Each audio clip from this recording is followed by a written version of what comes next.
네네. 오늘 만들 제품은 다크와즈라고 되어 있는 이유가 프랑스 북쪽에 보면 닥스 지방이 있어요. 닥스 지방의 과자라고 해서 닥스 지방의 과자를 불어로 말하면 다크 지방의 과자 해가지고 다크와즈가 된다고 보시면 되겠고, 여러분 혹시 제노와즈라고도 들어봤습니까? 네. 그것도 제노바 지방의 과자 그런 뜻이에요. 와즈가 붙으면 그 지역의 과자다, 그런 식으로 이해를 하시면 되겠습니다. 자, 오늘 머랭법으로 만드는 과정은 마카롱하고도 약간 비슷한 제법이라고 할 수 있습니다. 마카롱도 여기서 재료가 특별히 많이 다르지 않아요.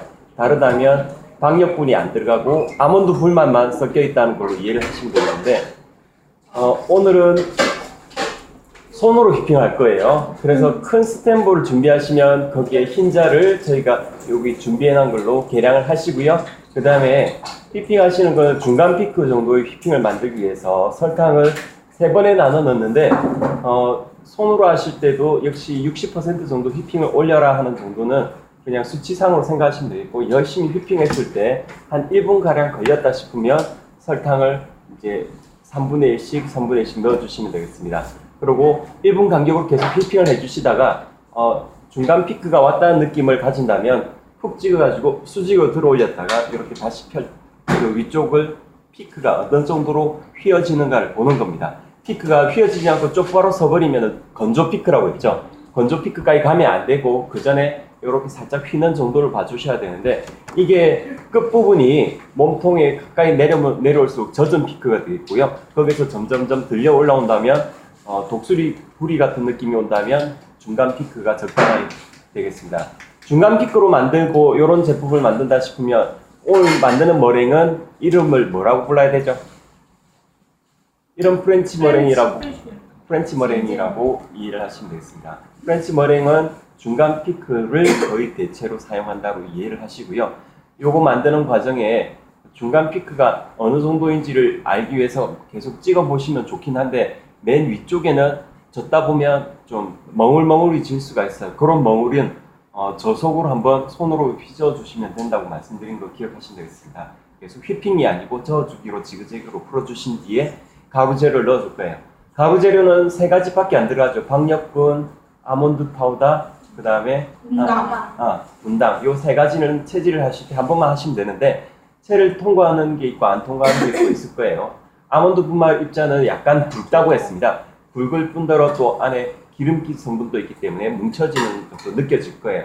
그러면 체에서 위에 남았다 톡 털어 넣어주시면 되겠습니다. 그거를 다 가식성을 가지는 부분이니까 같이 반죽 재료에 혼합시켜서 섞어주시는데, 주걱으로 섞을 거예요. 주걱으로 섞을 때는 어떻게? 주걱에 날을 사용해주세요.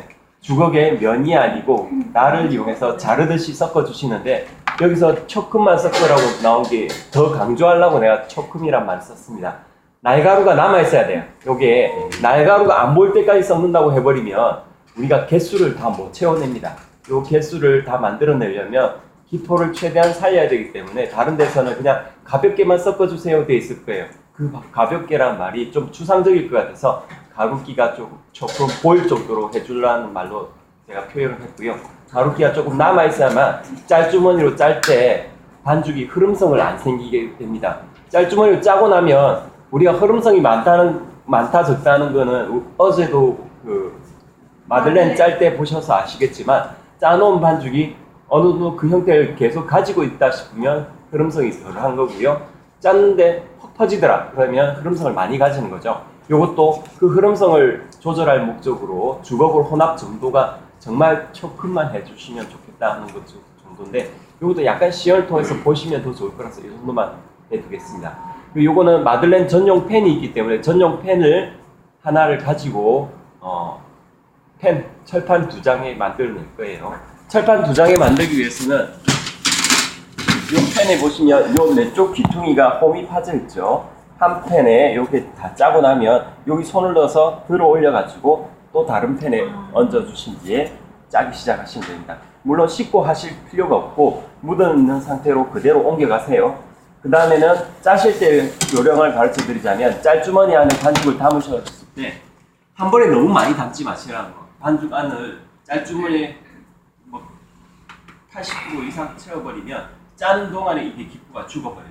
그래서 마지막 짜는 제품 보면 80% 담았던 짤주머니에서 마지막 짜는 거 보면은 쭉 흐르는 게 느껴지니까 되도록이면 짤주머니에 담으실 때는 절반가량만 50% 정도만 채운다 생각하시고 짤주머니에 담아서 짜주시면 좋겠고요.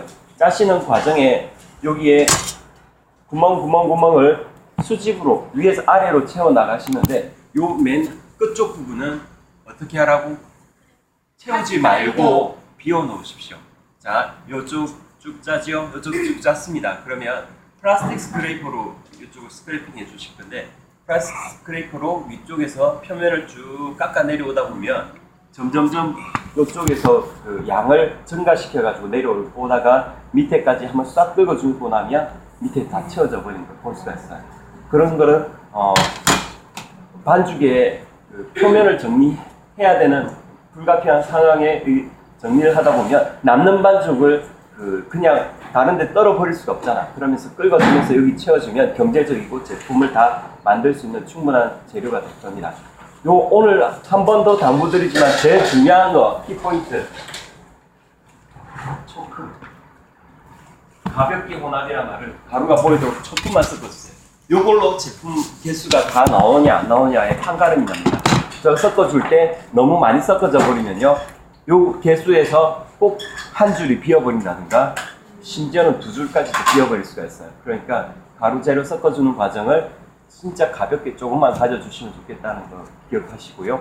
구워주실 때에는 요 틀을 제거한 뒤에 그 위에다가 슈가 파우더를 계속 뿌려주시는데 위에 한 번만 뿌려놓고 나면 얘가 액체 재료가 액체 반죽이기 때문에 가루 재료를 쫙쫙쫙 빨아 당겨 버릴 겁니다. 그러니까 빨아 당기고 나면 뿌린지 안 뿌린지 표시가 안 나. 그래서 한 번 더 뿌려야 돼.